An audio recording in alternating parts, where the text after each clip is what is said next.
Šis ministrs ir kā mūks, viņš lūdzas visu laiku. Kādu dienu es viņam jautāju, kāpēc gan jums neiestāties kādā klosterī? Viņš man atbildēja, bīskaps man to aizliedza. Viņš domā, ka es būšu vairāk noderīgs pasaulē nekā klosterim. Viņš atbalstīja izlīgumu starp diviem vēsturiskiem ienaidniekiem. Tas ir starp Franciju un Vāciju. Šūmanam nekad nav bijis karjeras plāna. Šāds termins tolaik vispār neeksistēja. Viņš darīja savu kristīgo pienākumu, atbildot savam aicinājumam. Es teiktu, ka Roberts Šūmans pirmkārt bija pravietis. Kāds, kurš uzdrošinājās ticēt kaut kam neiedomājamam. Kāds, kurš uzdrošinājās cerēt pāri visām cerībām.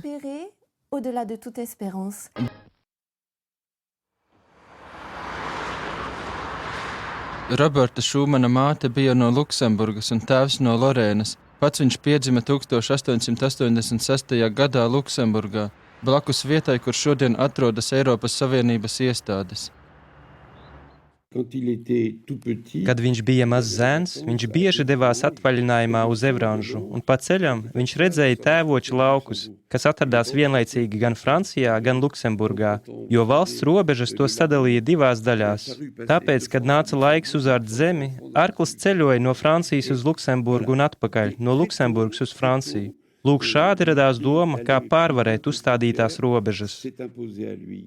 Viņa tēvs mirst, kad viņš ir pavisam mazs zēns. Liela loma viņa izglītībā bija viņa mātei, kas spēja nodot viņam dziļu ticību Dievam, iemācīja spēlēt klavierus un vēl daudz ko citu. Vidusskolu viņš pabeidza Luksemburgā, pirms turpināja mācības Mecā, Minhenē, Berlīnē un Strasbūrā, kas tolaik piederēja Vācijai. Kādu dienu viņa māti uzaicināja uz kāzām, un viņa devās ceļā kopā ar saviem draugiem zirga pajūgā. Ceļā zirgs satrakojās, viņa nokrita un nomira.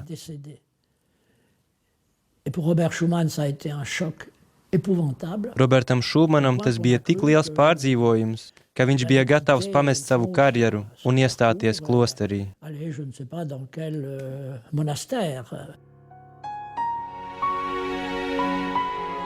Šūmanam tolaik ir 25 gadi. Dažas dienas pēc notikušās traģēdijas viens no viņa draugiem, Henrijs Ešbachs, viņam raksta šādas vārdas. Viss vēl nav beidzies un nedrīkst arī beigties priekš tevis virs šīs zemes. Pienākums grūts, bet maigs. Neļauj sāpēm tevi pārņemt pilnībā. Tu paliksi laicīgā dzīvē, jo šādi tev izdosies labāk darīt labu, kas ir tavas dzīves vienīgais mērķis. Tas ir mans viedoklis, ka nākotnes svētie būs svētie uzvalkos. 1914. gadā Roberts Šūmans tika atbrīvots no kara dienesta vājās veselības dēļ. Pēc Pirmā pasaules kara beigām Elzasa Lorēna tika atgriezta francūžiem. Līdz tam būdams Luksemburgas buržujs viņš pieņem sava tēva franču nacionalitāti. Spēcīga spiediena iespaidā viņš piekrīt ieņemt amatu Mecas domē, kur arī tiek ievēlēts. 19. gada 16. novembrī. Viņam ir 33 gadi. Viņš dzīvoja šeit, šajā mājā, ko viņam sameklēja mana ģimene. Šūmans dzīvoja šeit kopš 1926. gada līdz pat savai nāvei, līdz 63. gadam. Tas bija ļoti īpašs cilvēks. Pieticīgs, lēnprātīgs, bet tikai ne vāja rakstura, jo Kalnas prediķī mēs lasām svētīgi lēnprātīgie, nevis svētīgi kūtrie. Bija nepieciešams daudz drosmes, lai uzsāktu Eiropas Savienības izveidi 1950. gadā.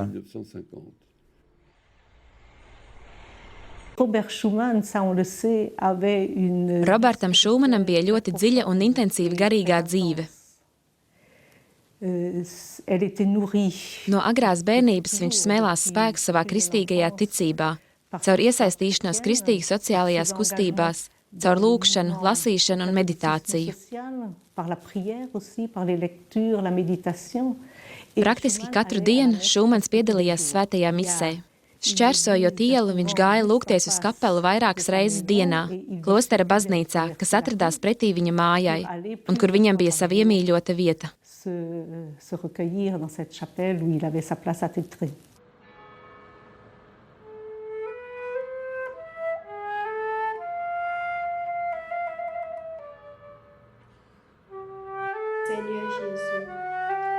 Kungs Jēzu, esam aicināti caur Euharistiju saņemt tevis dāvāto miesas upuri. Mēs vēlamies kalpot saviem brāļiem un godāt Tēva ar lūgšanām, ar slavēšanu un mūsu roku darbiem.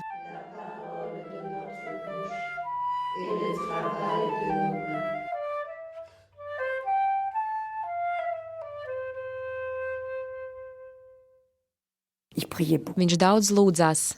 Es teicu saviem skolēniem, uzvedieties kārtīgi, nāk Šūmana kungs. Baznīcā viņš vienmēr sēdēja pēdējā solā. Tas bija liels lūgšana cilvēks.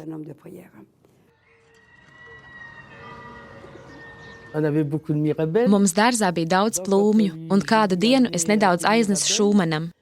Viņa saimniece man teica, kungs vēlas jūs redzēt. Viņš man pajautāja, vai es labi mācos skolā, un tad viņš man iedeva dažas konfektes, kas tajā laikā bija ļoti liels retums. Viņš strādāja Mecā, un katru vakaru brauca no darba ar autobusu kopā ar pārējiem. Viņš ļoti mīlēja cilvēkus.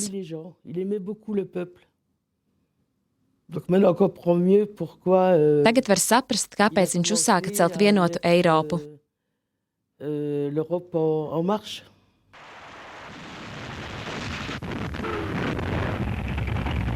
1940. gada 10. maija agrā rītā Roberts Šumans uzzināja par vācu karaspēku ienākšanu Beļģijā un Nīderlandē. Sarakstā nākamā bija Francija. Viņu apcietināja vācieši, kas piedāvāja viņam sadarboties, bet bija skaidrs, ka viņš nevarēja atbalstīt Hitlera pasaules redzējumu.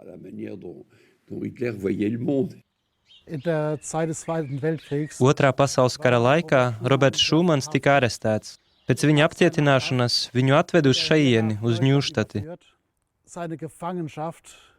Viņu neieslodzīja parastajā cietumā, tas bija drīzāk mājas arests.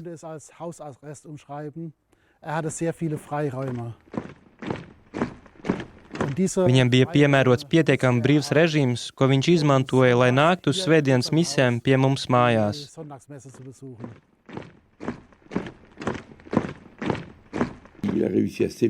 Viņam izdevās aizbēgt. Viņš slēpās vairākās vietās, taču pārsvarā viņš slēpās vienā klosterī, kur viņš mācīja teoloģiju. Un, kad viņš atgriezās pēc kara, nevarēja viņu uzskatīt par kādu, kas izjuta naidu pret Vāciju. Nē, viņš vēlējās mieru, un tas jau ir kaut kas cits.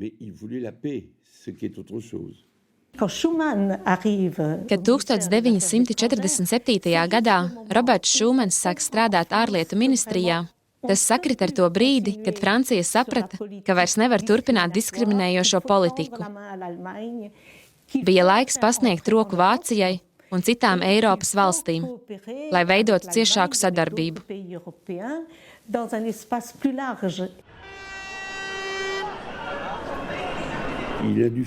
Viņam nācās saskarties ar atklātu pretošanos, kad Padomju Savienība vēlējās sašūpot Rietumu Eiropu tās pašā sirdī. Komunisti, kas tolaik ļoti daudz bija Nacionālajā asamblējā, viņam vardarbīgi uzbruka, taču viņš izturēja. Kad viņam jautāja, kas tieši viņam palīdzēja izturēt šo agresiju, kas izpaudās arī fiziski, jo vienā reizē tiesu izpildītājiem nācās pat iejaukties un izšķirt cilvēkus, kas vēlējās ieķerties viņam kaklā. Viņš atbildēja, visu šo laiku es turēju kabatā rokā cieši saspiestu rožu kroni. Viņš tik tiešām smēla savu spēku attiecībās ar kungu.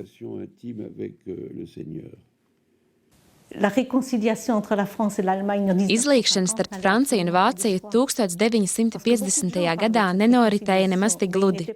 Daudz cilvēku runāja par izlīgumu nepieciešamību, bet neviens neuzdrošinājās virzīt šo ideju, bet Šumans, būdams ārlietu ministrs, varēja panākt šīs idejas realizāciju. Tas bija Žans Monē, kas izstrādāja 1950. gada 9. maija plānu, un šis plāns tūlīt pat uzrunāja Šumanu. Bet neapšaubāmi tas bija liels risks viņa karjerai. Bet ja viņš to darīja, tad tikai tāpēc, ka viņam bija drosme. Drosme nedomāt vispirms par savām politiskām ambīcijām vai savu karjeru, bet darīt to, kas tev jādara, neskatoties ne uz ko. Et je le fais quoi qu'il advienne.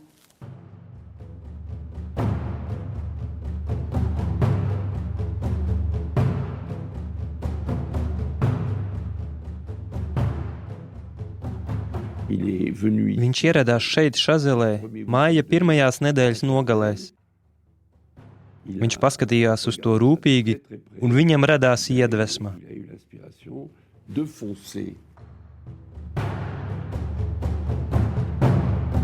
Vācija redz loģiku vienotā kopienā, vairāk kā jebkurš cits. Līdz ar to vienotā Eiropā tā varēs pilnībā pildīt savu lomu.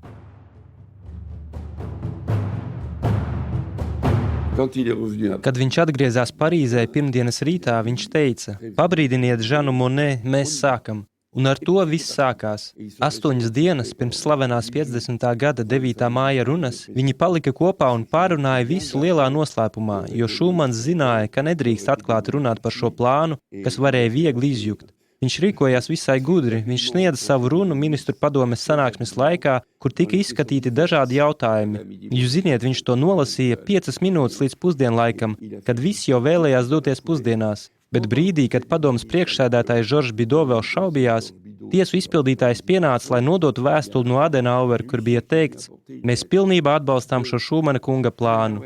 Tad Bido teica: labi, lai notiek. Lūk, šādi arī norisinājās notikumi saistībā ar šo slaveno 50. gada 9. māja runu.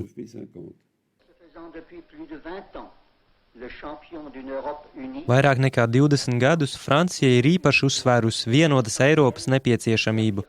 Tā vienmēr par svarīgu mērķi ir uzskatījusi kalpošanu mieram. Eiropa nebija izveidota, bija piedzīvots karš. Tā netika radīta vienā mirklī, bet izveidota ar konkrētu soļu palīdzību, vispirms panākot kopēju solidaritāti.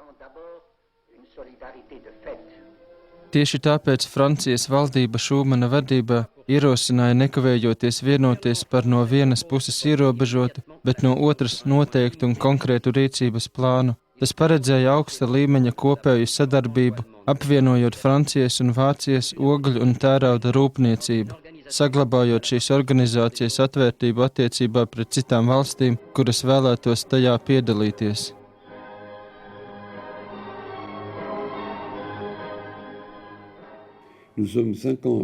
Piecus gadus pēc Otrā pasaules kara joprojām pastāvēja spēcīgs naids un liela vēlme atriept nacisma briesmu darbus.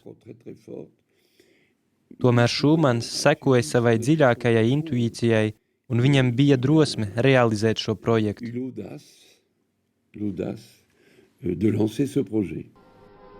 Vācijas, Itālijas, Beļģijas, Nīderlandes un Luksemburgas valdības tūlīt pat atbildēja Francijas aicinājumam. Lielais politiskais plāns panākt Eiropas vienotību, izmantojot nevardarbīgus līdzekļus, tika realizēts 6 valstu galvaspilsētās.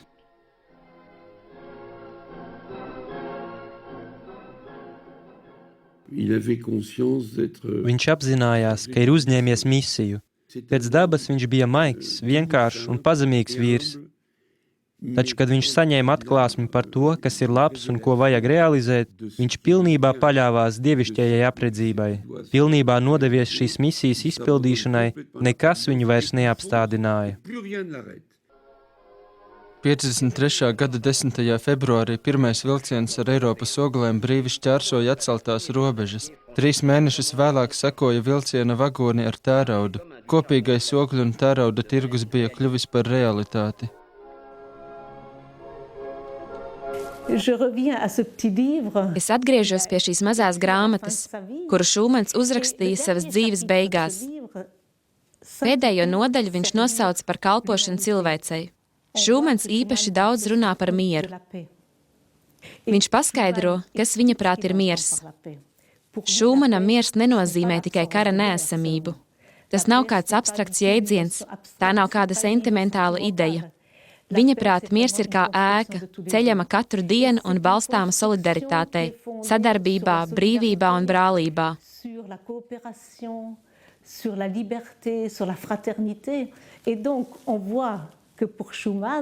Lūk, Šumans uzskatīja, ka miera pamatā ir kristīgās vērtības. kas bija liktas arī rietumu humānisma vērtību pamatos. Les valeurs de l'humanisme occidental. Eiropa sevi veido. Tā zina, ka tikai viņas rokās ir tās patiesā nākotne. Nekad tā vēl nav bijusi tik tuvu mērķim.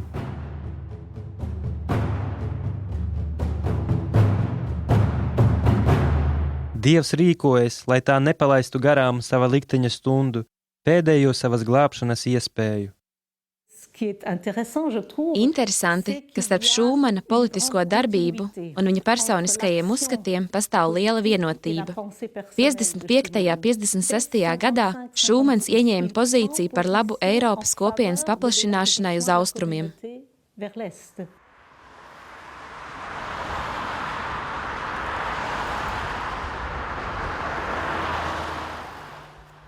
És milyen színet kék? Csak kék.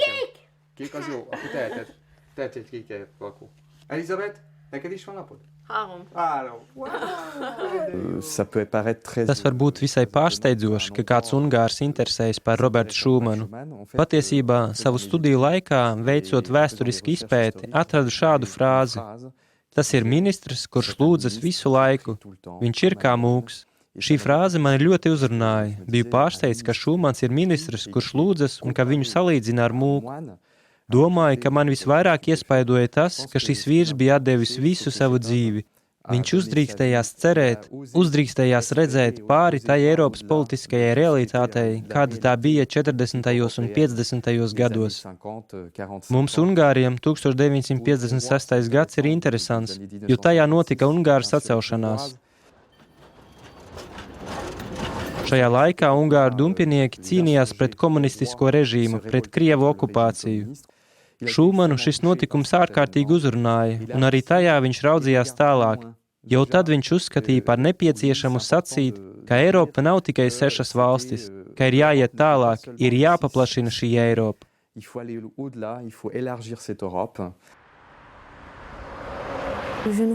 Nepavisam neredzēju, kāda varētu būt šī saite starp to cilvēku ticību, kurus mēs saucam par Eiropas tēviem un tās dibinātājiem, un Eiropu, kādu to redzam šodien. Nejauši sāku par šo tēmu lasīt, un visvairāk mani ieinteresēja Roberta Šūmana 1950. gada 9. māja deklarācija. Pasaulē miers netiks nosargāts bez tādām pūlēm, kas spēj pārvarēt briesmas, kas tam draud. Šis teksts mani ļoti uzrunāja. Jutos kā izlutināts bērns. Kāpēc zibens spērienu atklāju? Ja šodien varu doties uz Vāciju, justies tur labi un satikt savus draugus, tad tikai pateicoties šiem vīriem, kuri tobrīd uzdrīkstējās ticēt, ka miers starp frančiem un vāciešiem ir iespējams.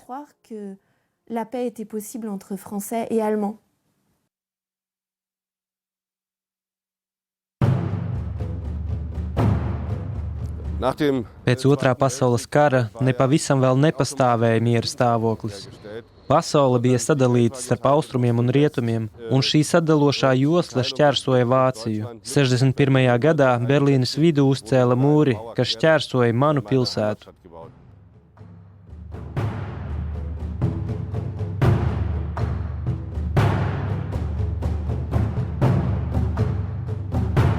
Roberts Šūmans man nozīmē vienu no pēdējā gadsimta lielākajiem vizionāriem, vienu no svarīgākajiem tās politiķiem.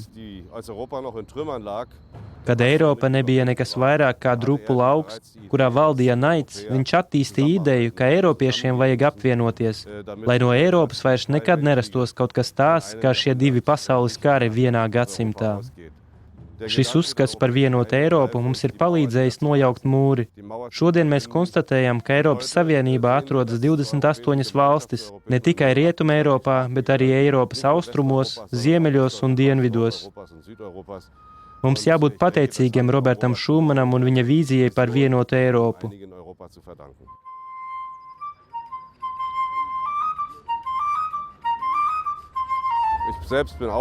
Kā katolis zinu, ka bez garīgas bāzes šādas idejas īstenot ir nereāli.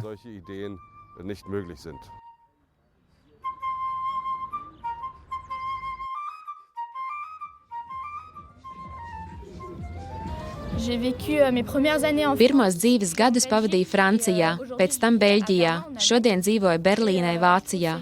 Uzskatu, ka jaunietim tā ir liela iespēja kādu laiku dzīvot kādā no šīm 3 valstīm, un par to mums jābūt pateicīgiem arī Robertam Šūmanam, kuram piederēja šī pasakainā ideja radīt Eiropu. Kā Eiropietim man ir svarīgi, ka varu balsot un iesaistīties Eiropas Savienības veidošanā. Nezinu vēl tieši kā, bet man ir liela vēlme iesaistīties miera saglabāšanā, kas šodien pastāv starp dažādām valstīm.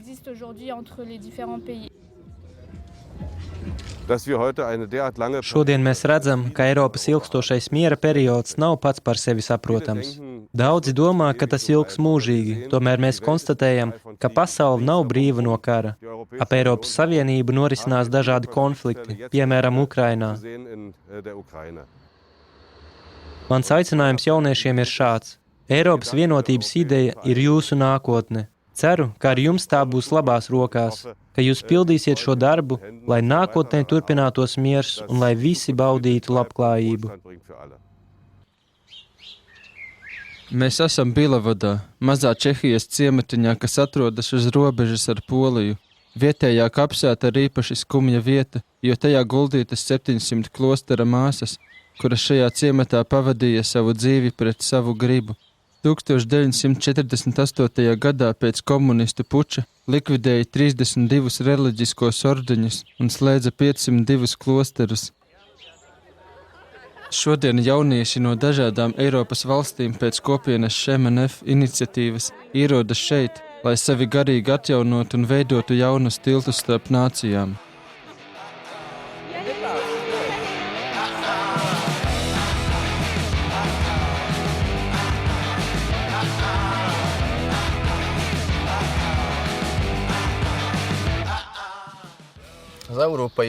Man Eiropas Savienība reprezentē vienotību, kur ir ļoti grūti realizēt, bet kas var būt arī ļoti skaista. Tā reprezentē šo vienotību tik daudz, cik mēs respektējam mūsu savstarpējās robežas, pilnībā paliekot atvērti.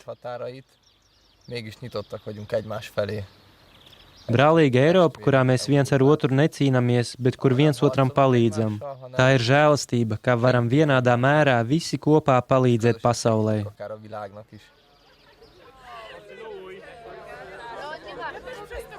Priekš manis Eiropas Savienība tā ir sadraudzība un brālība starp valstīm.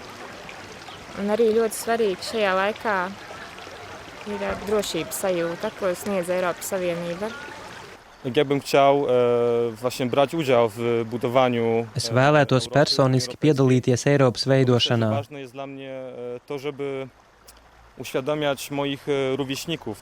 Uzskatu par svarīgu savu vecuma jauniešiem palīdzēt izprast, kas patiešām ir Eiropas Savienība un mudināt viņus domāt par šo projektu.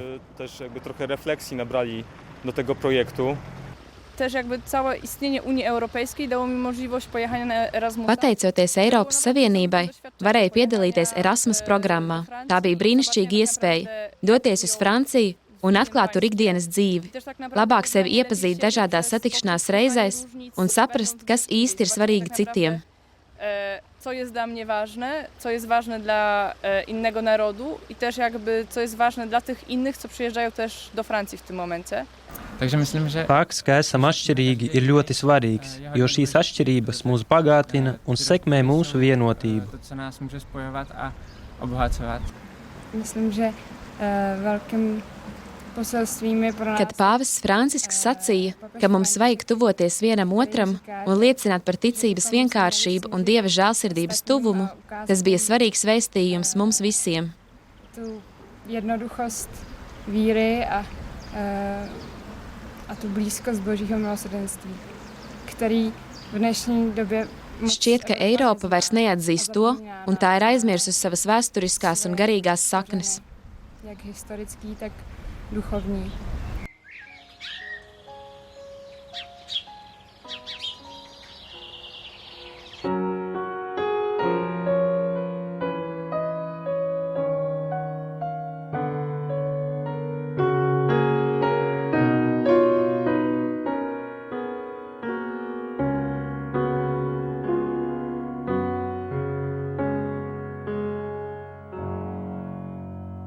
Roberts Šumans, iepriekšējais padomes prezidents, Mozeles deputāts no 1919. līdz 62. gadam ir miris.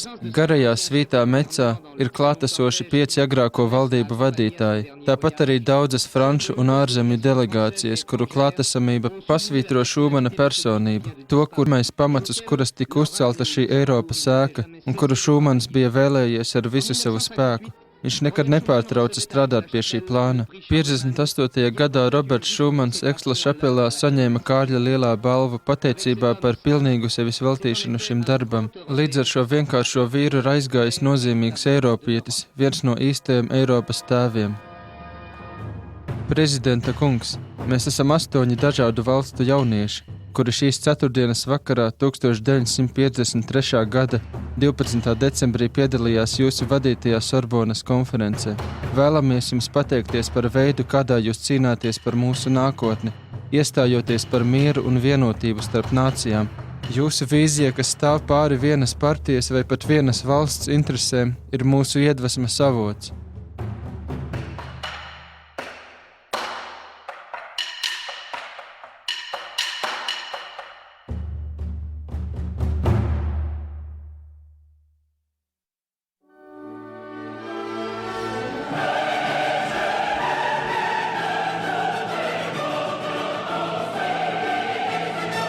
Šī mēneša vārds ir no Jāņa evaņģēlija 15. nodaļas 16. panta.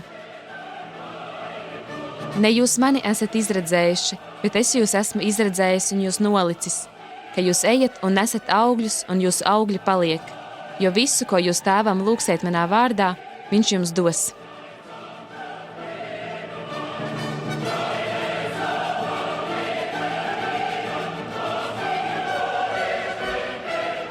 Šajā mēnesī mēs varam lūgties, lai šī Roberta Šumana vienotības un izlīguma vīzija turpina iedvesmot Eiropas, kā arī citas valstis veidot mieru starp nācijām. Lūgsimies, lai kristieši sadzird aicinājumu iesaistīties politikā un praktizēt tajā evaņģēlija vērtības.